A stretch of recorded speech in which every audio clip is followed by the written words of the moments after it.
Sejam muito bem-vindos ao podcast da TXM Métodos, um podcast que fala de inovação, empreendedorismo, criatividade e muita tecnologia.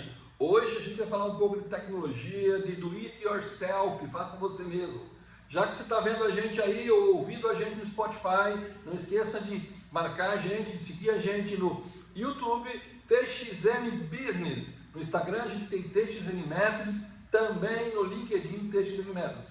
E o nosso site txm-métodos.com. Estamos lá para você seguir a gente, conhecer os nossos programas, as nossas ações. Hoje com um convidado muito especial que é nosso parceiraço aqui, parceiro dos TX Makers, um cara que resolve os problemas. Ele é o nosso resolutor de problemas aqui no Do It Yourself. Um cara que vai se apresentar agora e vai contar um pouquinho da história dele e depois a gente vai conversar um pouquinho de como é que chegou aqui, o que a gente está fazendo junto, que a gente vai poder fazer bastante coisa junto. Né, Felipe? Quem é que é você, Felipe? Conta para nós aí a tua história.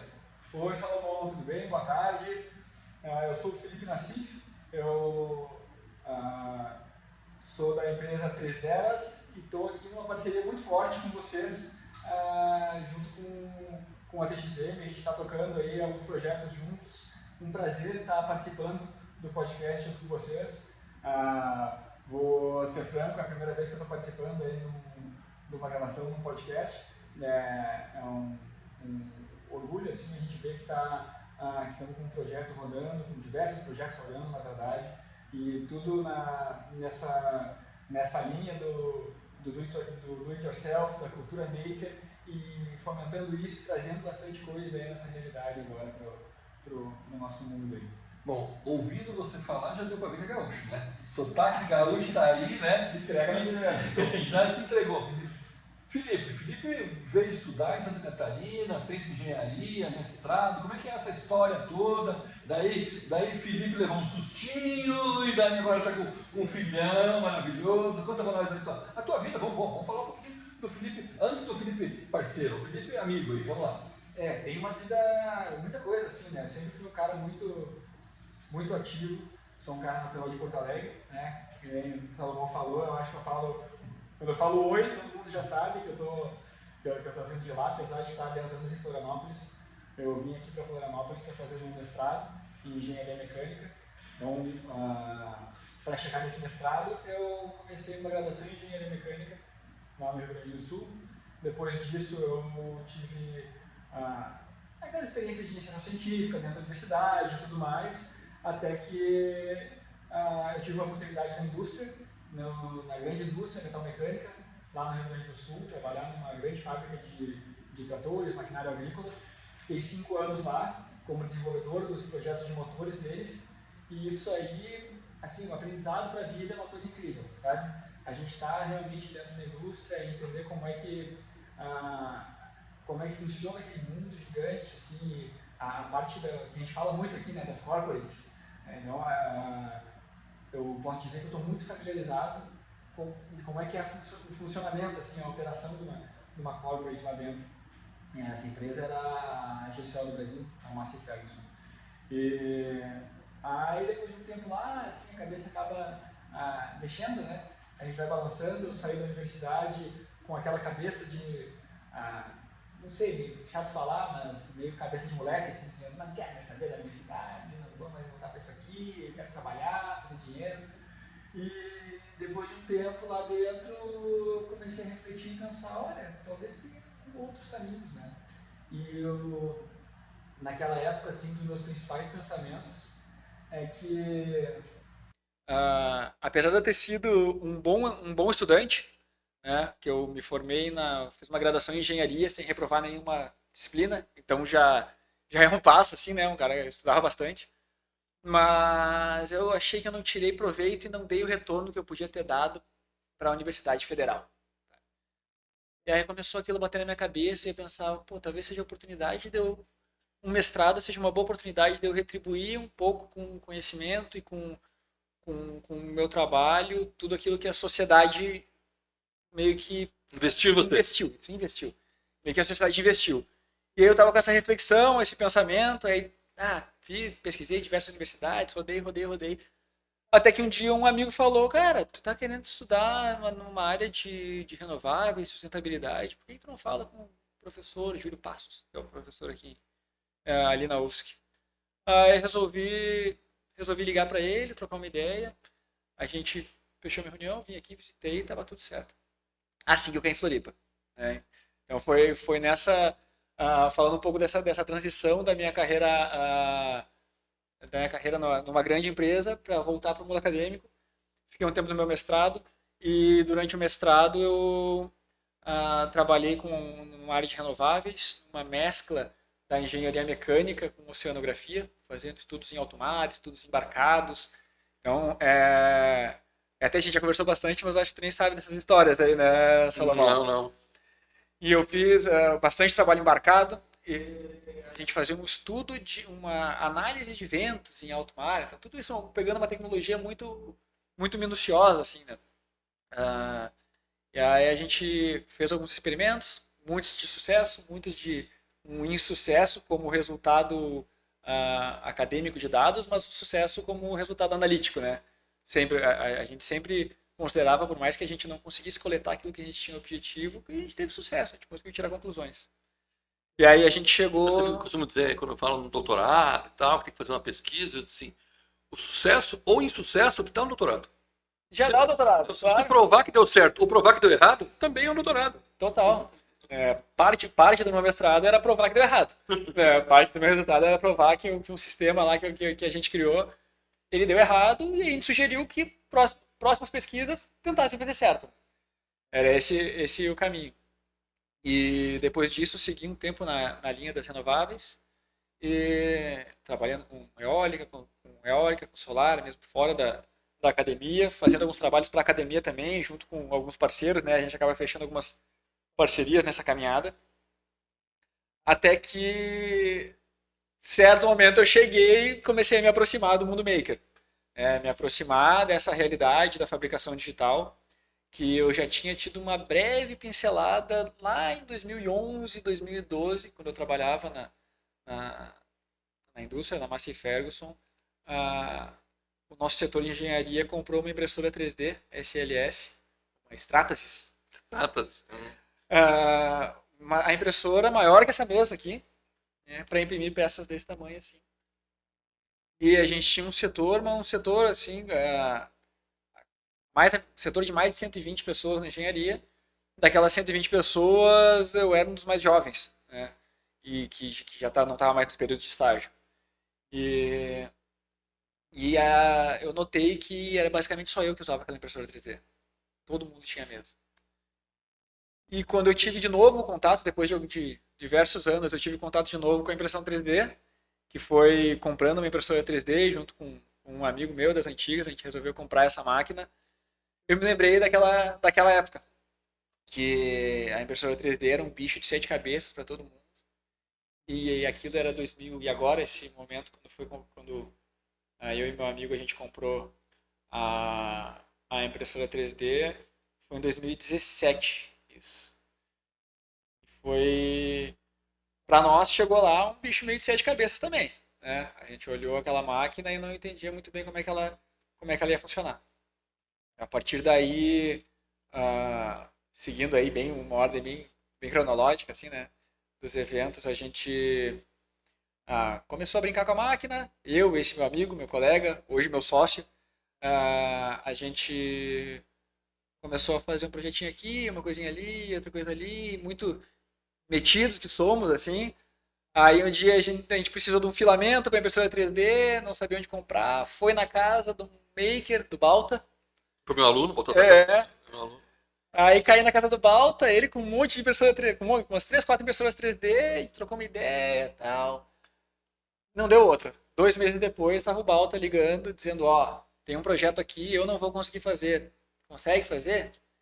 Foi aí que surgiu o nosso primeiro projeto realmente consolidado. E a 3D ela surgiu aí? E a 3D Eras não surgiu aí. Aí já tinha um nome que a gente brincava, né? 3D Eras, 3D Eras, aí era 3D, e ficava aquela brincadeira, assim, mas mais uma brincadeira, quase que uma brincadeira de bar, assim, minha, do Jonas. Tentando pensar no nome e tudo mais. até que com esse projeto, saiu um projeto, 2 projetos, a gente começou a falar, ó, aí a gente já não falava mais da impressora 3D, a gente já começava a falar da 3D Eras, né? Aí a gente começa já a enxergar de outra maneira. A gente olha, isso aí é capaz de virar, né? Isso aí que vinha sendo um projeto paralelo para os dois, começou a tomar forma e tomar forma, até que aconteceu a virada de chave justamente na batida da pandemia. Porque quando estourou a pandemia, isso aí era março de 2021, né? 2020. 2020, isso. Março de 2020, a gente estava com alguns projetos, a gente estava até com projetos no pipeline já, assim. A gente teve um projeto porque era o café também, que entrou para nós, então já tinha umas coisinhas acontecendo. Mas ainda era uma coisa que ou a impressora estava na sala da minha casa, ou a impressora estava na sala da casa do Jonas. Não tinha nada assim consolidado. Até que a gente, quando virou isso aí, a gente tinha um parceiro de trabalho, parceiro de vida, que começou a fazer um trabalho voluntário de cortar face shields, né, aquelas máscaras de proteção. A gente foi lá e dar um apoio para ele. Aí ele falou, tô precisando de uma ajuda aí, de uma galera que seja A gente vai trazer o Luiz aqui também para falar. A gente não trouxe o Luiz no podcast, mas o Pinati vai vir também falar. Tem que vir, né? Como é que ele não vem? Ele vai ter que chegar aqui. Ele tem muita história. Nossa, ele ali tem bastante coisa, já rodou bastante e, pô, cada dia rodando mais. É um parceiraço. Amigo em comum, né? Porque teu amigo e meu amigo também há muito tempo. Sim, há muito tempo. O Pina, que a gente chama, né? O Luiz, ele é meu amigo do futebol. Das antigas, lá da UFSC. Do futebol não é, porque... A gente até, hoje mesmo está sendo a confraternização da galera desse nosso futebol. Um futebol que existe, olha, uma coisa muito longeva, que é um futebol que existe desde 2009. E ainda está vivo. Essa galera do futebol lá, né? Claro, aí vai mudando, né? Você vem pra cá, sai e tal. Eu sou um dos que acabou saindo da galera, vim morar no sul da ilha aqui, fico um pouco distante para jogar lá com eles. Mas ainda me dou muito com a galera. E hoje tem a churrascada de confraternização da galera. Mas voltando assim, recapitulando o que eu estava falando. Tava falando da pandemia, que daí a 3D Eras... Isso. Aí no momento chave, né, acabei mudando de assunto. A 3D Eras teve... eu e o Jonas, a gente foi lá ajudar eles a fazer esse trabalho. E a gente fez um trabalho, cortou 1.000, 2.000, 3.000 máscaras. Tava usando pra mim, né? É mesmo? Era, eu que tava vendo disso agora. Eu que tava fazendo imprimindo lá no pronto, lá Isso, na UFSC. exatamente. Era eu que tava imprimindo, com o balta, com tudo. Eu saía de casa, eu lembro na pandemia, eu saía de casa de manhã cedo, com os rolos de filamento. Olha só. Ia levando na casa das pessoas, porque não podia ir para a universidade. Eu levava na casa das pessoas o filamento, recolhia os impressos, né, os fechidos, passava no Pina, pegava e levava lá na prefeitura. Cada dia que eu chegava lá, eu entregava, vem filho, não, ele tá com Covid. Putz, eu entreguei para ele ontem. Conversei com ele ontem. E foi. E eu nunca tive Covid, então tô com o corpo fechado. Corpo super fechado, né? Sempre rodando, falando com todo mundo. E a gente fez muitas face shields, até que a gente fez uma parceria com o Senai, porque já indo para o nosso assunto das 3D e isso tudo, né? Fazer as face shields e produzir em 3D é muito legal, muito rápido, mas é muito caro. E não tão rápido quanto na produção industrial. E para testar, ótimo, porque é muito barato, né? Nesse sentido. Então a gente começou a fazer, e daí saiu até na mídia, saiu a mídia nacional, né? Que tem a universidade produzindo face shield e tal. Nós chegamos a fazer 2.000 no laboratório, face shields. Mas enquanto a gente foi fazendo isso, eu fiz uma parceria com o Senai e a gente produziu uma ferramenta para injeção. E quando chegou no momento, a ferramenta para injeção, nós tínhamos produzido, eu lembro desse momento da injeção de vocês. A gente fez a ferramenta e naquele dia a gente tinha chegado a 1.000 face shields. Daí a ferramenta de injeção foi para Grandene. A Grandene era parceiro, conheço o pessoal da Grandene. A Grandene foi parceira, ela fez 1.000 em 2 dias. Daí eu disse assim, para que nós vamos ficar fazendo? Deixa a Grandene fazer, vamos investir. Tinha recurso de financiamento, vamos investir em fazer mais 1 ou 2, 3 ferramentas e produzir em larga escala. A impressora 3D não é. É muito cool, muito legal dizer que foi impressa por impressora 3D, por estudantes. Mas isso não é um processo industrial, né? E eu como professor, tenho que vender o processo verdadeiro. E daí a gente foi produzir industrialmente. Foi muito legal isso. Foi uma referência muito interessante para nós, porque a gente conseguiu provar que aquilo que a gente criou, desenvolveu, montou e tal. Eu lembro que quando foi validar as lâminas de PS que estavam sendo cortadas lá PET, acetato, quer dizer. estavam sendo cortadas, eu fui falar com o meu vizinho de departamento, que morava 4 andares assim, que era um virologista. Né? E eu fui falar com ele e ele conversou comigo de porta fechada. Passa por debaixo da porta que eu vou olhar, me devolveu por debaixo da porta, que não podia falar, que não sei o quê. Ele gritava de um lado, eu gritava do outro, e daí aprovou, fizemos um recorte, ele fez uns recortes, ele fez um vídeo mostrando como é que tinha que ser e tal, me devolveu, mandou no WhatsApp, daí a gente foi fazendo. Nossa, tava muito, o medo era muito grande, né? Havia um medo muito... pavor, né? Um pavor para isso. Mas eu acho, não, tenho certeza que isso também gerou oportunidades. E para a 3D gerou, né? Foi aí que a gente entrou, né? Às vezes quando o pessoal tá perguntando como é que a 3D Eras veio, a gente fala, cara, quando entrou a pandemia a gente veio com os 2 pés, né? A gente entrou, é aquela história, né, que a crise traz muita oportunidade, né? Falou, realmente, né? É uma crise de saúde. Uns choram, outros vendem lenço. Uns choram, outros vendem lenço, né? Tem história de um parceiro aí que quando viu a pandemia estourando na Itália, as notícias começaram a chegar aqui mais, mandou vir não sei quantos contêineres de máscara da China. Né?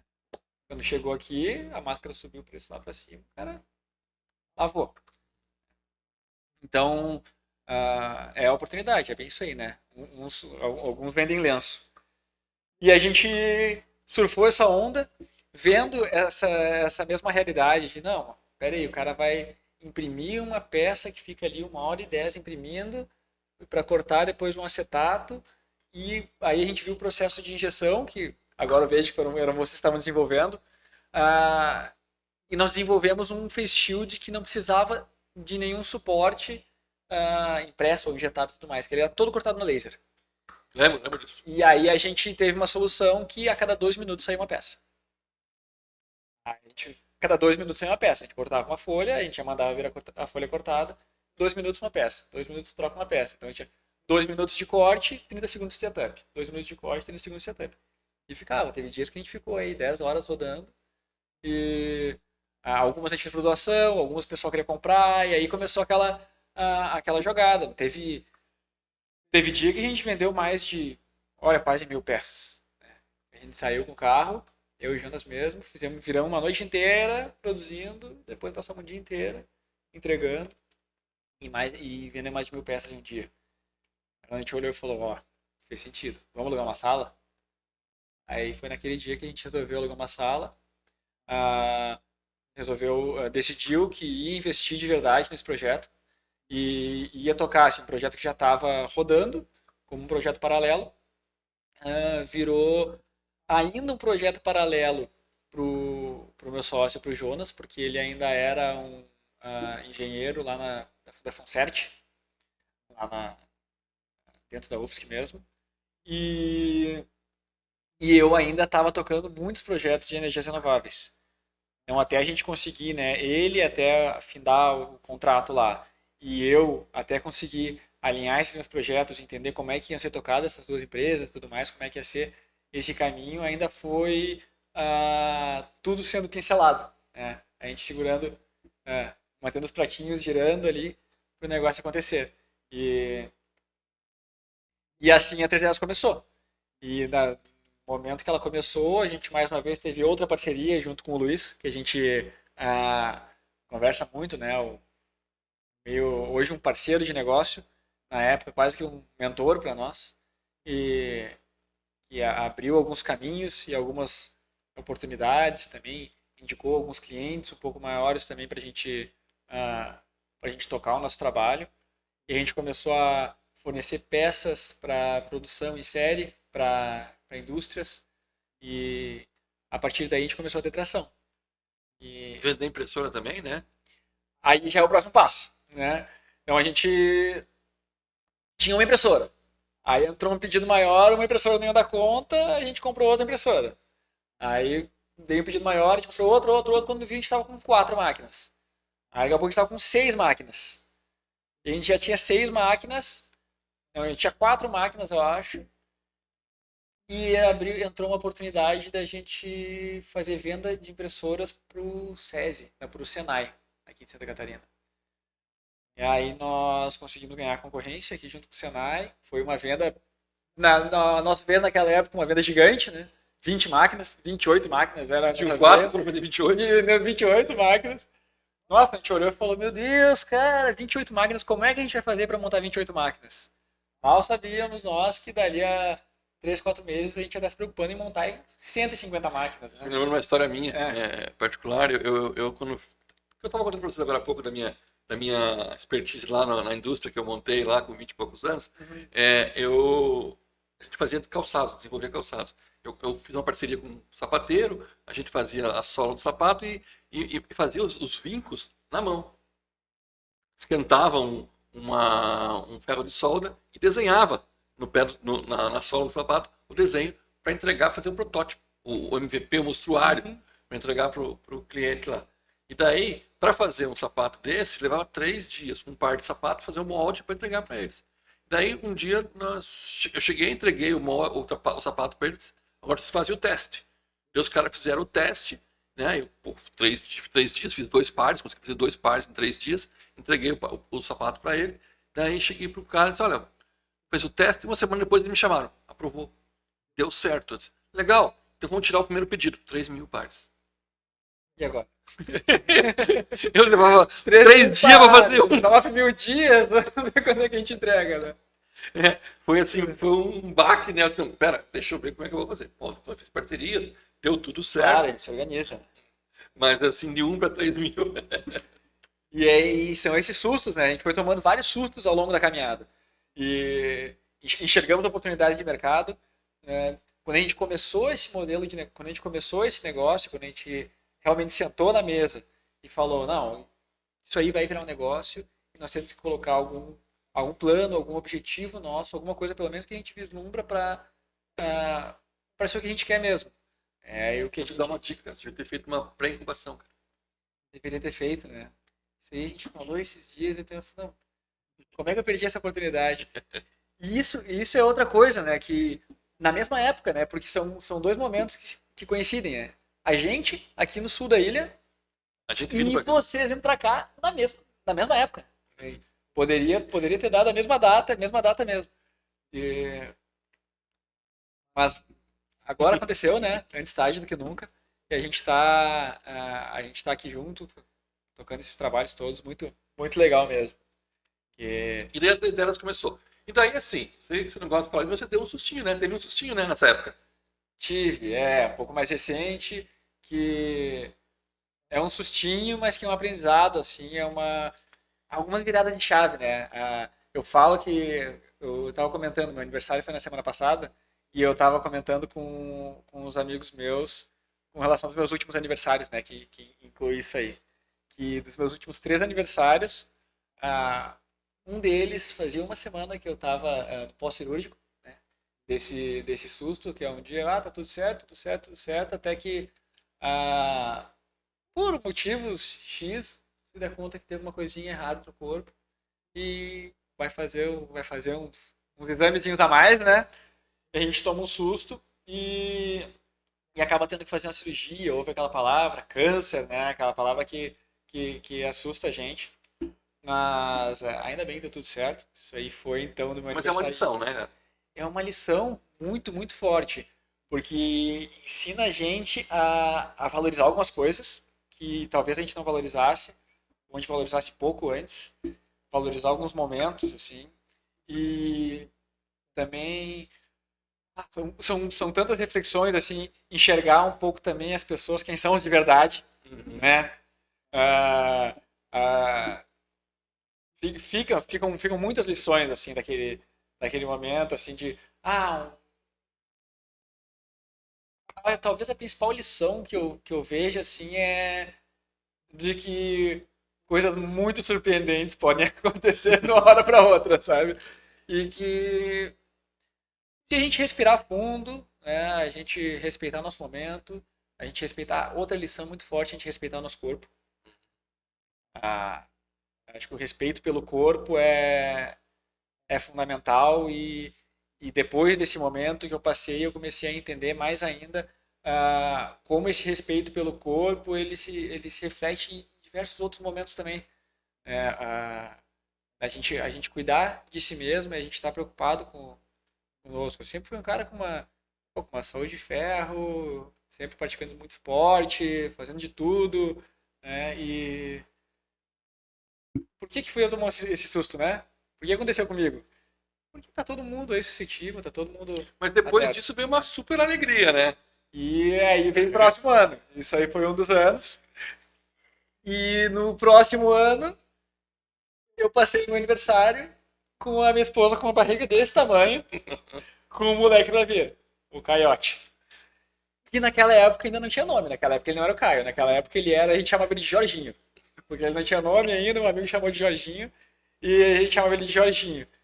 E agora, quando virou esse ano, eu fui olhar, tava eu assoprando a velhinha de aniversário com o meu pequeno no colo. E como a vida dá voltas, né? Uhum. No ano anterior eu tava enchendo a cara, enchendo os canecos com meus amigos. No outro ano eu tava Tava no ali no hospital. hospital, no pós-cirúrgico, com uma cirurgia desse, com uma cicatriz desse tamanho no pescoço. No outro ano, abraçado no barrigão. No outro ano, Veio no copo. com ele no colo. Então é muita coisa acontecendo. Isso aí a gente falando da vida pessoal, né? Daí, às vezes eu tento fazer um paralelo sobre o que estava acontecendo na vida profissional em cada um desses momentos. É legal isso, É né? bem legal também. E olha que curioso, que da mesma maneira que a 3 começou num momento muito impactante, num momento de um baque muito forte, que foi o momento da entrada da pandemia, né, do boom da pandemia, ah, a 3 deu o seu principal salto no dia que eu fiz a minha cirurgia. Que foi o dia que a gente mudou de um escritório, que era do tamanho dessa sala aqui, para um escritório que era do tamanho 10 vezes essa sala aqui. Foi exatamente no dia da minha cirurgia, não pude acompanhar, não pude nada, estava ali no celular olhando, sem poder baixar muito a cabeça, nem levantar os braços direito. E, e ver assim que, por mais que às vezes não esteja no melhor momento, a gente sempre se prepara, sempre dá a volta por cima, sempre se vira e se quer fazer, a gente sempre dá um jeito de fazer. Né, só. Acho que o espírito empreendedor teve sempre com você, né? Teve sempre. O meu espírito empreendedor, eu acho que começou a aflorar mais mesmo, foi aqui em Florianópolis. Que foi quando eu estava na finaleira do meu mestrado, assim, e aí eu já, desde o tempo em que eu morava, antes de eu vir morar aqui, eu já desenhava planos de negócio no papel, mas sem embasamento teórico nenhum. Só desenhando planinho, fazendo quadrinhos e tal, tentando entender como é que o negócio poderia existir. Até que eu comecei a frequentar os eventos de lá na CAT, junto com o pessoal da Semente, aquela galera lá, e comecei a entender melhor como é que é esse meio. Em 2018 eu fiquei quase todo o ano de 2018 trabalhando no coworking, no Impact Hub. Então lá dentro do Impact Hub também participei de inúmeros eventos e dava palestra junto com eles. E dentro do Impact Hub tocando o meu projeto de energias renováveis. Ainda não o projeto da 3 delas. O projeto da 3 delas é algo que veio depois. Mas aí que são algumas pegadas que me fizeram decolar mais para o empreendedorismo. Essa experiência com o pessoal do Impact Hub foi muito forte. Eles têm lá criam uma comunidade mesmo. Né? Uhum. É, Global, né? Não é só aquilo, global. global. Então, às vezes tu vai ver, tu realmente tem contato. Se tu se permite ter contato com pessoas globais ali dentro do Impact Hub, tu consegue esse contato. Isso aí vem do cara se permitir. A gente também tem que se permitir fazer as coisas, se permitir tentar as coisas, se permitir errar, que aí a gente vai conseguindo alguns espaços. Quando eu entrei no Coworking, no Impact Hub, eu meio que cheguei sem saber o que ia fazer ali. Pensei, não, ó, eles têm aqui empreendedorismo de impacto, impacto social, impacto ambiental, impacto geral, né? Impacto global. E eu pensei, pô, isso aí deve ter uma causa legal. Vamos ver o que esse pessoal aí tem para dizer. E até hoje tenho amigos de lá, né? É uma realidade muito, muito, muito bacana. É uma pena que o Impact Hub que estava aqui no sul da ilha com Tem a que trazer a pandemia acabou Gabriela fechando. fazer um podcast. Tem que conhecer a Gabriela, né? No Impacto. Sim, Tem que sim. trazer a Gabriela fazer um podcast. Dá uma Gabi, você tem que vir aqui fazer podcast com a gente também. Muita gente boa. E a nossa trajetória, agora podemos falar um pouquinho do mais recente, né, Salomão? Não sei o que é a tua curiosidade agora nesse momento. Não, a gente já chegou aqui, eu queria conhecer a tua história, né? Todo mundo queria conhecer a tua história, porque é muito legal entender que você tem uma história que passou por diversos caminhos, pela academia, pela corporate, né? Como funcionário, Sim. de uma corporate, e foi para o empreendedorismo, meio que por acaso, mas acabou virando teu viés, e a 3D virou uma empresa que tem uma representação que vende muito, né, produto, conseguiu colocar no Senai, do São Paulo também, né, não só daqui de Santa Catarina, São Paulo, eu sei que vocês conseguiram Rio Grande do no Rio Grande Sul, do Sul, Paraná. fizeram bastante coisa Muito assim. legal. E esse espírito empreendedor de você e esse crescimento que vocês tiveram, e falo do Jonas também, né, que é parceiraço também nisso tudo, não tirou de vocês essa perspectiva do it yourself, né? Do faça você mesmo. Tudo bem, estou vendendo um monte de impressora 3D, mas eu estou fazendo meu troféuzinho lá, montando um produto para outro, criando alguma coisa. A gente estava falando aqui do Jonas, né? O rei da gambiarra, né? Sim, a gente tinha uma placa no nosso primeiro escritório, a gente tinha uma placa na parede grande, assim, os reis da gambiarra. O pessoal entrava assim, falava. Alguns achavam legal, alguns nem tanto.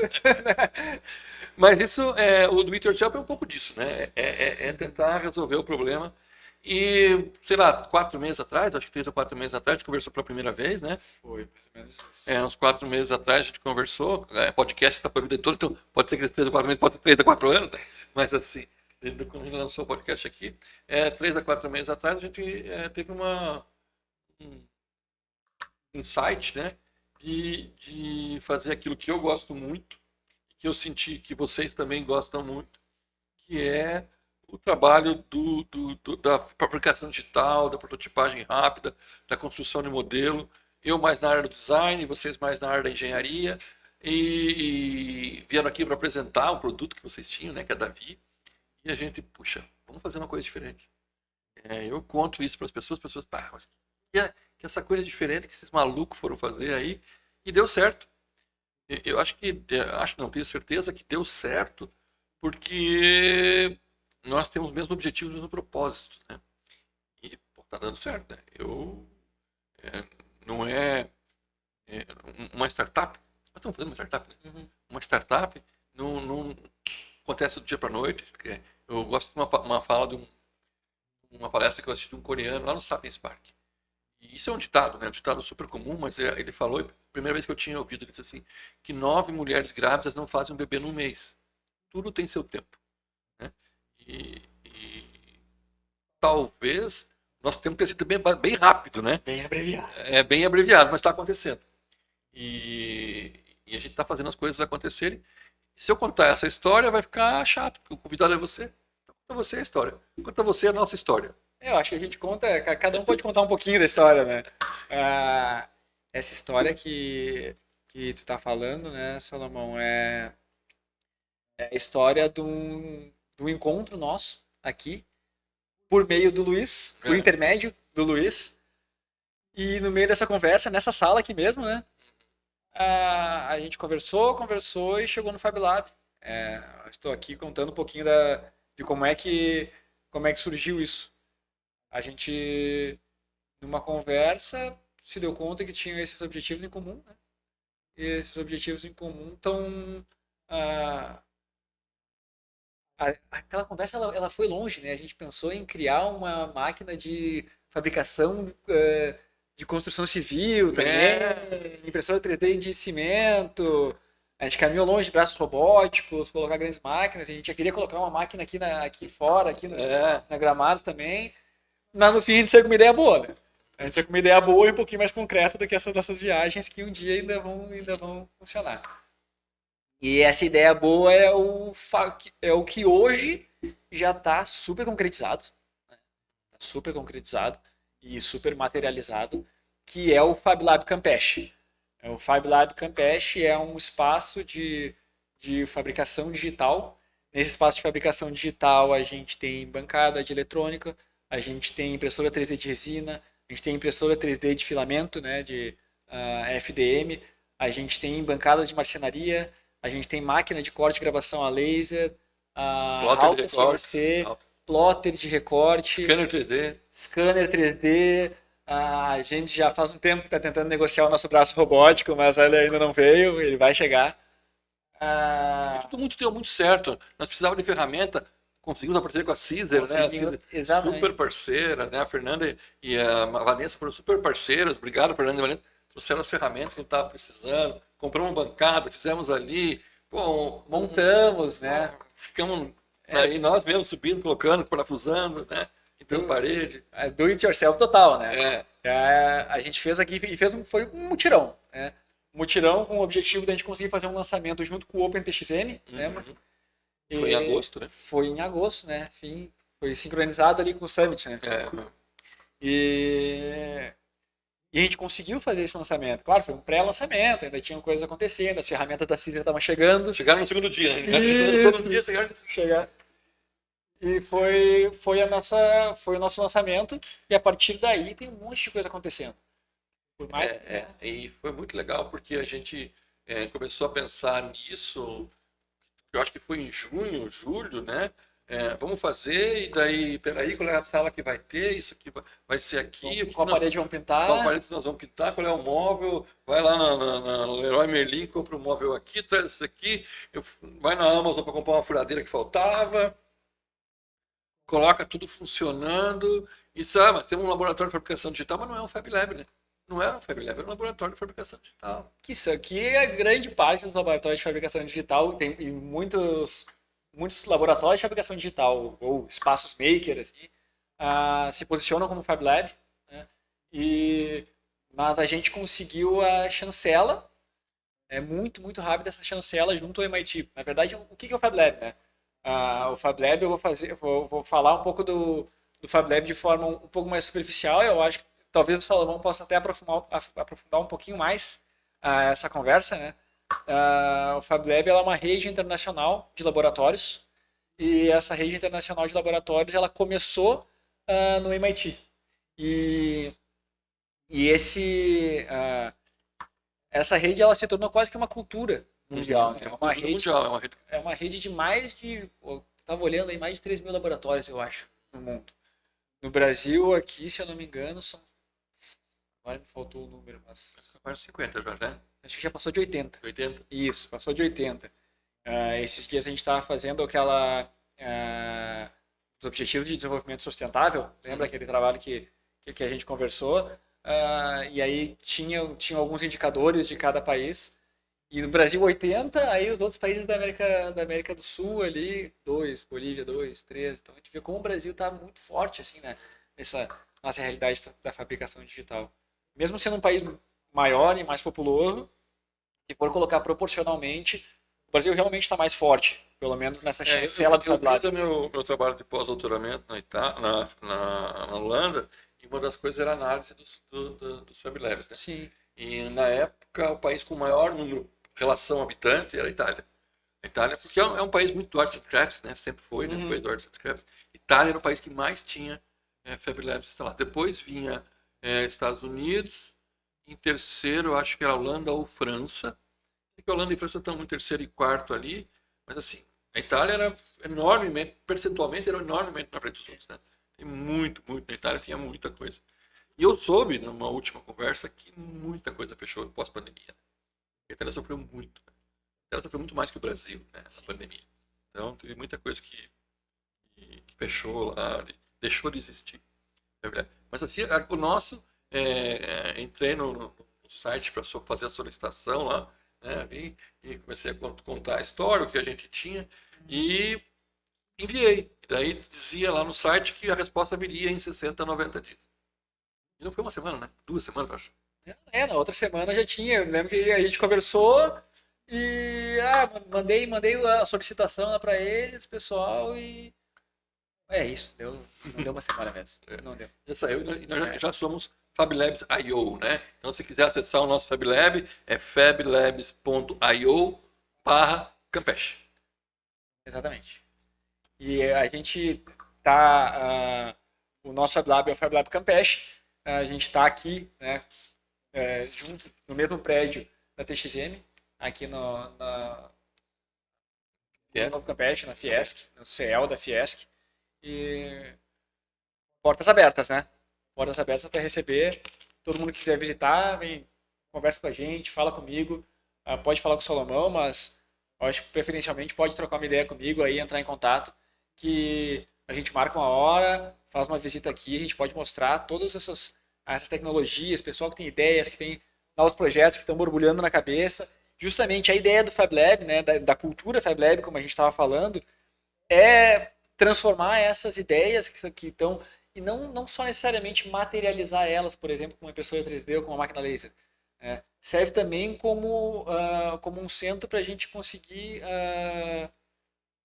fortalecer ideias. Né? Conexão, cocriação, né? Colaboração. A cocriação, né?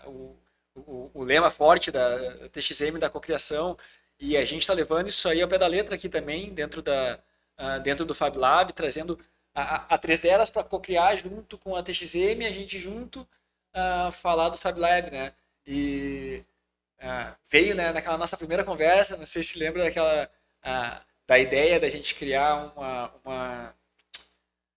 um sistema e uma metodologia, né, que é uma coisa que a gente pensou naquele momento, não, vamos criar uma metodologia para começar a criar um método de ensino para esses espaços maker, mais voltado para a cultura FabLab, para a metodologia FabLab e tudo mais. E de forma quase orgânica isso está acontecendo. 2024 já está bombando coisa aí, né? Já vai ter coisa acontecendo já, né? 2024 a gente fechou o primeiro contrato, agora essa semana a gente vai estar assinando o primeiro contrato junto com um projeto muito legal. Eu não sei se não conhecem, eu convido a conhecerem o projeto do Bairro Educador, da Prefeitura aqui de Florianópolis. É um projeto muito legal, que está em diversos bairros, está no bairro Campeche, está no bairro Morro das Pedras, no bairro Costeiro do Pirajagué, está no Rio Tavares, Monte Cristo, eu acho que Ratones também. Ratones, Córrego Grande, são diversos, eu não sei dizer quantos são, mas são diversos bairros e trazem diversas oficinas das mais variadas áreas, muito esporte, muita parte esportiva. E a gente foi convidado pelo pessoal do Bairro Educador aqui do Rio Tavares a oferecer a primeira oficina que envolve diretamente tecnologia. Ela fez esporte e agora tem tecnologia. Isso. Então a gente vai agora, pelo primeiro momento, trazer. Talvez eu tenha atropelado um pouquinho a conversa. O Bairro Educador é uma espécie de contraturno. Uhum. Né? Então não é uma escola. Ele é um período extracurricular ali do pessoal que principalmente está na escola. Né? Eles têm oficinas desde os 6 aos 70 anos. Eles falam que eles têm pessoas participando. Né? Mas principalmente pega a molecada. Eu acho que pega ali o principal deve ser de uns 8 a 18, eu imagino que seja o mais forte deles. A nossa oficina vai estar atendendo a partir de 12 anos, nesse primeiro momento, e 12 a 16, 12 a 17 anos, nós vamos estar já com uma turma de 10 alunos, todas as segundas e quartas, aqui no FabLab Campeche. Vamos estar recebendo pessoal aí, oficinas são 3 horas semanais, e para a gente fazer a oficina nos primeiros 6 meses. Vai ser muito legal e está todo mundo convidado, né? Eu acho que também o convite fica não só por minha parte, mas por parte do Salomão também. Claro, conhecer aqui, tá? É para conhecer. As portas estão sempre abertas, o pessoal vir aqui. Eu sei que o papo está muito bom, a gente podia fazer 10 podcasts desse, mas a gente também tem que partir para a finaleira, né? A gente tem no nosso programa um programa que é Momento TXM. Momento TXM eu vou pensar nos 3 espaços da T, do T e do X e do M, e fazer uma pergunta para você aí, do T, X e E. A primeira pergunta é T, think, pensar. Certo. Um pensamento, um pensador, um livro, uma coisa que te faça pensar. Uma coisa que me faça pensar. Uma coisa que me fez pensar muito, e me fez pensar depois que eu li uma frase que, sei lá, uma frase bem geral, que a gente lê em um monte de lugar, frase que fala a mesma coisa. Mas essa frase me chamou a atenção, uma frase do... Até ela foi, agora me faltou o termo, a frase do meu mestrado lá, né? A epígrafe. Epígrafe. Epígrafe do meu mestrado. Ah, que quando se sentir em meio à maioria é hora de pensar e refletir, né? E se a gente está realmente no meio e no geral, e tu é uma pessoa com um pensamento minimamente inquieto, é hora de parar e refletir porque tem a oportunidade de fazer alguma coisa diferente, de fazer alguma mudança. Legal. Isso aí foi um dos pensamentos que vieram à minha mente diversas. É um pensamento que veio à minha mente diversas vezes. Quando eu optei por sair do mundo corporativo, quando eu optei por abraçar algumas diferentes causas dentro do meu mestrado, quando a gente deu esse tiro na Três Deras, quando a gente deu algumas viradas sem saber direito o que estava fazendo dentro da própria empresa, mas apostando na nossa capacidade de aprender. E então, se eu vou falar de um pensamento, né, se fosse mais ou menos essa linha que a gente estava conversando, acho que esse pensamento de quando a gente está se sentindo naquele meio, né, no mediano, né, falam, menospreza muito o termo medíocre não é uma coisa tão, né, é o médio, né, a gente deve pensar, parar e refletir. Lembrou da epígrafe da minha tese. A minha tese de doutorado, minha epígrafe foi assim: dependendo da decisão que você tome, você pode não ser um daqueles que inventou o mundo, mas ajudou a transformá-lo em algo melhor. Isso é muito legal. Isso é Fernando Capelo Gaivota, né? É um livro que a gente lê no ginásio e tal, mas eu usei na epígrafe da minha tese, né? Dependendo da decisão que você tome, você pode não ser uma pessoa que inventou o mundo, mas ajudou a transformá-lo em algo melhor. Isso é muito legal. E o momento X, uma experiência que mudou a sua vida.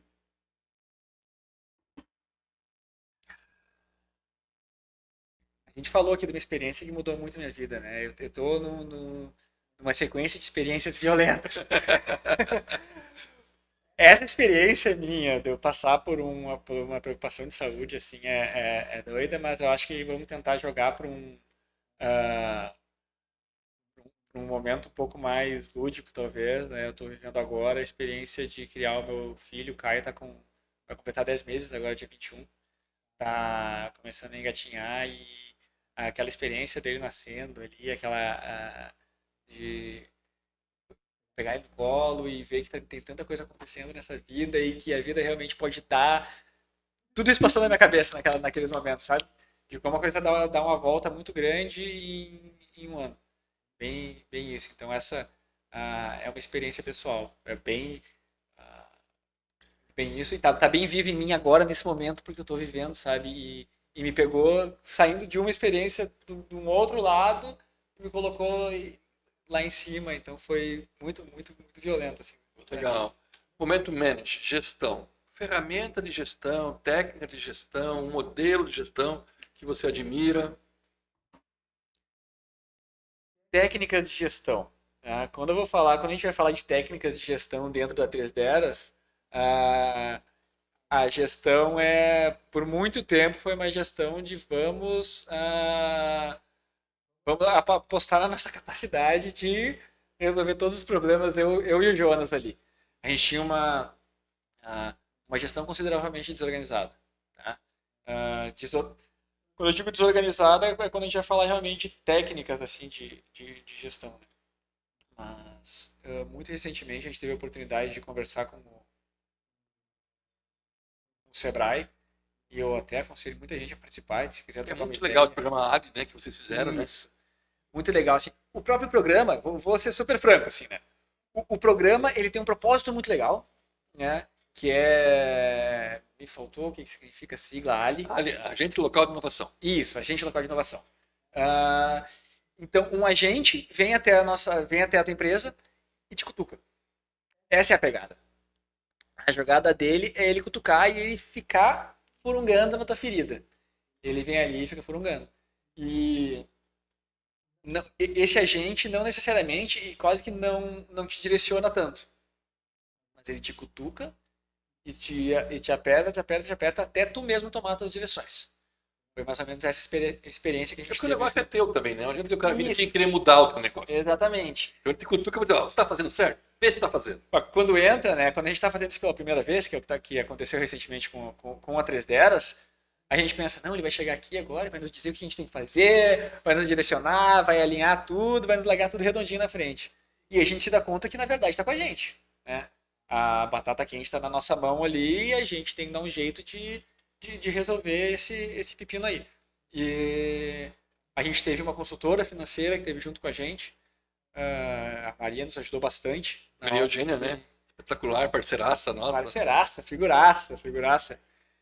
Muito engraçada ela. Então ela nos ajudou a dar alguns direcionamentos, assim, e a gente ainda está vivenciando algumas etapas e também a gente se deu conta de que agora que a gente entrou na vivência dessas etapas, acho que elas não vão acabar mais. Não, a gente não vai parar de viver novas etapas de evoluções gerenciais e organizacionais. Agora, a gente sempre viveu dentro do nosso mundo ali, né? Do mundo 310, mundo eu, mundo Jonas, mundo nossos colegas, parceiros, colaboradores. E agora a gente está começando a pincelar muito mais coisas externas e ferramentas externas que nos permitem que permitem que a gente consiga gerenciar e organizar melhor tanto o nosso tempo quanto nossa operação ali dentro. A gente tem uma operação muito diversa. E é essa pegada, eu acho que E eu queria falar uma coisa de ferramenta muito legal que eu gosto de dizer de casa de ferreiro, espeto de pau, né? Mas o nosso caso de ferreiro aqui é espeto de ferro, né?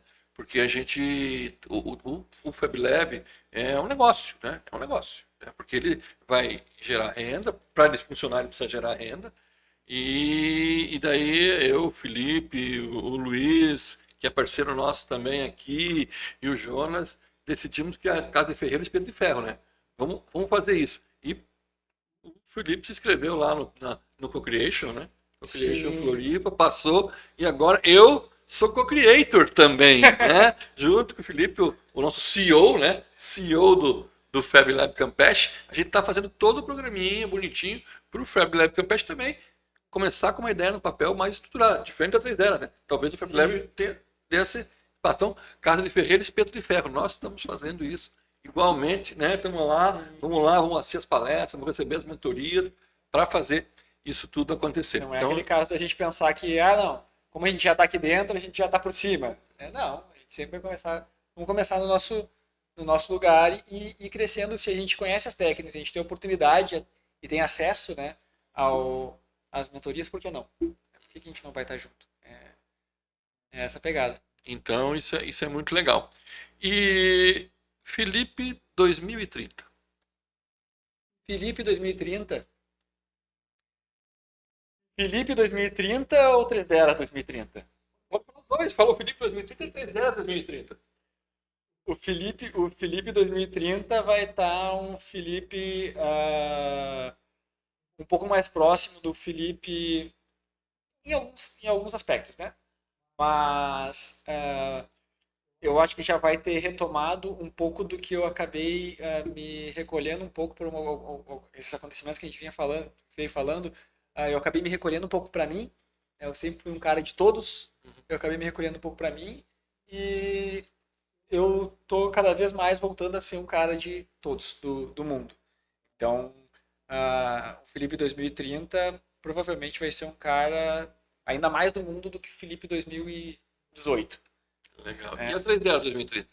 A 3 Deras 2030 quer estar com a sua metodologia muito bem implementada, né, de disseminação da cultura maker. Né? Teve um momento aqui durante o podcast que eu falei que quando a gente começou tudo, a gente sentou e falou o que é nosso objetivo. O que é um objetivo, se a gente for escolher, né? O objetivo principal, não os objetivos específicos.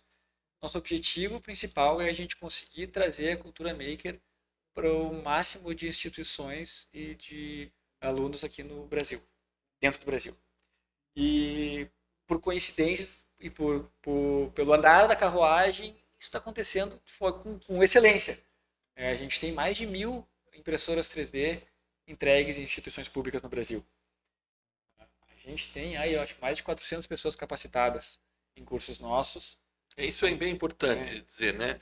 Porque também não adianta para uma instituição, seja ela pública ou privada, ela colocar a impressora 3D lá, né? Ela vai virar sucata, ela vai virar armário dali a 2 anos, né? É que nem esteira em casa, né? Que nem bicicleta ergométrica também, acontece isso, vira pendurador de roupa. E a impressora 3D é a mesma coisa. Então, cada vez mais a gente está batendo na tecla da necessidade de uma metodologia, da necessidade de um método de ensino para que o pessoal receba aquela impressora 3D e não se assuste. É um ciclo similar ao que aconteceu com os computadores na década de 90, nos colégios. Os computadores chegavam lá, tinha uma pessoa dentro do colégio que sabia mexer no computador e foi ensinando para cada uma das crianças. E agora está começando o ciclo de ter dentro do colégio uma pessoa que sabe mexer numa impressora 3D, que sabe mexer nas ferramentas do Espaço Maker para disseminar. Mas a grandíssima maioria das instituições de ensino ainda não tem essa pessoa. E a maioria já tem impressora 3D, mas ainda não tem essa pessoa. Então é nisso que a gente acredita, assim, numa facilitação de métodos de ensino para que essa cultura da fabricação digital possa entrar realmente no currículo, né, no ensino aqui no Brasil. Bom, falei aqui com o Felipe, né, Felipe Nassif, um parceiraço nosso aqui da TXM. Eu quero fazer um convite junto com o Felipe aqui para você vir conhecer o FabLab Campeche, que é muito legal. A gente tem quase todas as tecnologias que um grande FabLab de qualquer lugar do mundo tenha. A gente está com máquinas de ponta, de última geração. Estamos aqui com a Davi, que é uma máquina da 3D, né? Um projeto que está andando e vale a pena.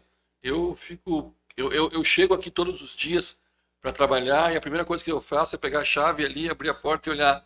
Olha, que legal isso aqui. Depois eu volto para o meu trabalho. Se eu puder lá mandar imprimir alguma coisinha, se eu puder mexer no óculos virtual, eu quero fazer isso. Então, em nome do Felipe, né, eu convido, né, vou convidar o pessoal a conhecer isso aqui.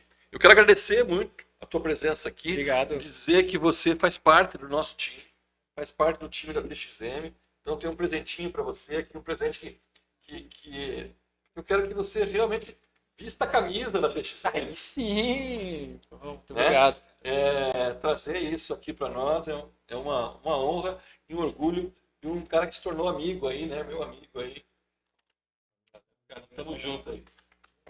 Obrigado, pessoal. Obrigado, e você que assistiu obrigado, aí o podcast TXM com o Felipe Nassif, nosso parceiraço da TXM. Segue a gente no nosso canal no YouTube, TXM Business. E também segue a gente nos nossas redes sociais, TXM Métodos, tanto no Instagram como no LinkedIn e no nosso site, txm-métodos.com. Segue a gente, clica no sininho e vê os nossos quase 50 podcasts que estão aí no ar para você também no Spotify. Obrigado!